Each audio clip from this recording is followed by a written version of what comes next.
Hey guys, so we're down here in the panel room and we got a couple updates. I can't remember if you've seen it before, but there's actually a new panel. And that is a whole new 100 amp service that we have so we can have stuff legitimately connected down here instead of through the old rust machinery.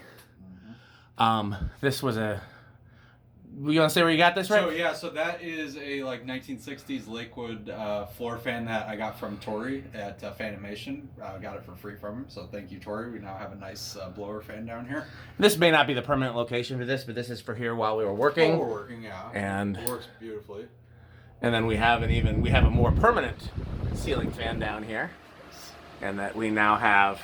So there was originally a third socket on here that was tied with that single switch. It was tied with one of the blowers. I don't know which blower because none of them are in use anymore. But there was an indicator light for one of the blowers that was connected to this timer. So right now the timer actually, if you put the timer back together, it would work when the switch is off. No, it would work when the switch is on. It has power based on the switch. I think it might interrupt. I'm wondering if it would actually control the fan then. I'd have to look at the wiring again because you're right. I thought it bypassed the switch, but it doesn't. So I don't remember what it does. Okay, well. But there would be an easy way to make the socket fan on a timer, but there's no real practical reason for that. So you want to do spin down on both of these? Yeah. I'll do this one and you do the socket fan, and I'll see if I can get them both in the same shot. All right. On your marks, get set, spin down.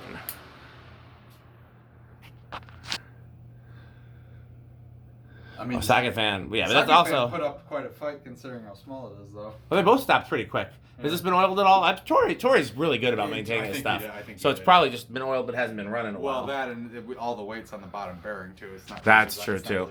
Yeah, we may or may not move this. That was more. This was my placement, but yeah, but this is definitely kind of more. Yeah, that's gonna be the thing. That's our ceiling fan for this room. Should we show the light back there? Oh yeah, I don't know if you've seen it before. We actually found an old a light socket back here that was forgotten about. Now it has a lamp in it. So we actually kind of have a backlight for the original 1940s. Oh, that's where the sump pump is. Okay.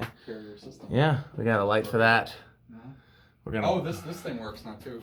Oh yeah, I don't think we ever showed that. Yep. There was a random. This is obviously not original to the building, but this was added at some point for whoever works back there. How old does that look to you? That cord looks. The cord. 80s maybe. Probably 80s. I'm gonna bet the light bulb's about that age as well. Okay, so yeah, and we're just gonna run that until that bulb dies, and then put a daylight in it. Yep. So that's our. Yeah, this whole everything's a lot neater, and we're trying to use as much new wiring as we can. Yeah, the goal is to slowly remove all the old wiring and replace it with new wiring, but for now we've made a huge headway with a new panel. And here, let's turn this back on because technically your on-off switch for that is, I think, this breaker.